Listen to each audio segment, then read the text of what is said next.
கடந்த சில வருஷமா தலைநகர் டெல்லியில காற்று மாசுபாடு அதிகரிச்சிருக்கிறது பொதுமக்களை அச்சுறுத்திட்டு வருது. இதை குறைக்கிறதுக்காக மத்திய அரசும் மாநில அரசும் நிறைய நடவடிக்கைகளை எடுத்துட்டு வரக்கூடிய நிலையில இப்போ இது தொடர்பான அதிர்ச்சி தகவல் ஒன்று வெளியாயிருக்கு.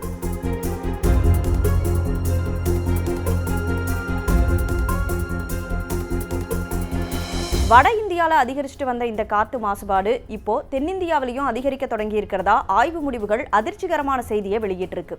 காத்துல இருக்கக்கூடிய நச்சுகள் ரொம்பவே ஈஸியா மனுஷங்களுக்கு சுவாச கோளாறுகளை ஏற்படுத்தும் அப்படிங்கிறதுனால இந்த ஆய்வு முடிவுகள் மக்கள் மத்தியில பெரும் அதிர்ச்சியை ஏற்படுத்தியிருக்கு.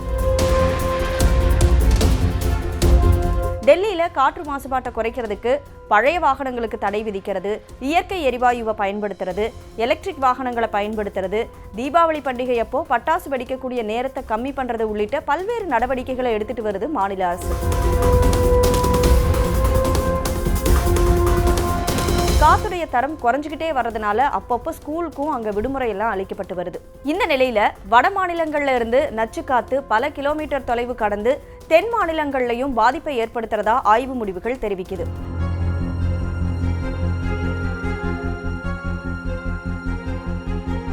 சென்னை ஐஐடி ப்ரொஃபஸரான சந்தன் சாரங்கி, எஸ்ஆர்எம் பல்கலைக்கழக பேராசிரியரான சஞ்சய்குமார் மேத்தா இவங்களுடைய தலைமையில கேரள கல்லூரி உதவி பேராசிரியரான டாக்டர் சலீம் அலி காத்துடைய தரம் குறித்து கடந்த 3 வருஷமா ஆய்வு மேற்கொண்டு வந்தார். இப்போ இதனுடைய முடிவுகள் வளிமண்டல வேதியியல் மற்றும் இயற்பியல் இதழில் வெளியாயிருக்கு. அதுபடி பூமியுடைய மேற்பரப்புல தூசி மற்றும் துகள் நிறைஞ்சா அது வெப்பநிலையை உயர்த்திரும். அது மட்டும் இல்லாம இப்போ பூமியுடைய மேற்பரப்புல 1 கிலோமீட்டர்ல இருந்து 3 கிலோமீட்டர் வரைக்கும் தூசி மற்றும் துகள்கள் நிறைஞ்சிருக்கிறதுனால கிட்டத்தட்ட 2 டிகிரி வரைக்கும் வெப்பநிலை உயர்ந்திருக்கிறதா தெரிய வந்திருக்கு. இதனால காத்துல 60% வரைக்கும் மாசுபாடு அதிகரிச்சிருக்கிறதாகவும் தெரிவிக்கப்பட்டிருக்கு. தமிழ்நாடு, கேரளா, ஆந்திர பிரதேசம், கர்நாடகா உள்ளிட்ட தென்னிந்திய மாநிலங்கள்ல இனி வரக்கூடிய காலங்கள்ல சுற்றுச்சூழல் மாசுபாட்டை சந்திக்க நேரிடும் அப்படின்னும் இந்த ஆய்வு முடிவுகள் எச்சரிச்சிருக்கு.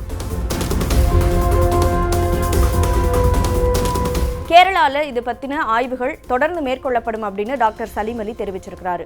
காத்து மாசுபாட்டை குறைக்கிறதுக்கு அரசு எடுக்கக்கூடிய நடவடிக்கைகளுக்கு பப்ளிக்கும் ஒத்துழைப்பு கொடுக்க வேண்டியது அவசியமா இருக்கு. இல்லைன்னா அடுத்த சில வருஷங்கள்ல காத்துடைய தரம் இன்னுமே வெகுவா குறைஞ்சிரும் அப்படிங்கிறது ஆராய்ச்சியாளர்களுடைய எச்சரிக்கையா இருக்கு.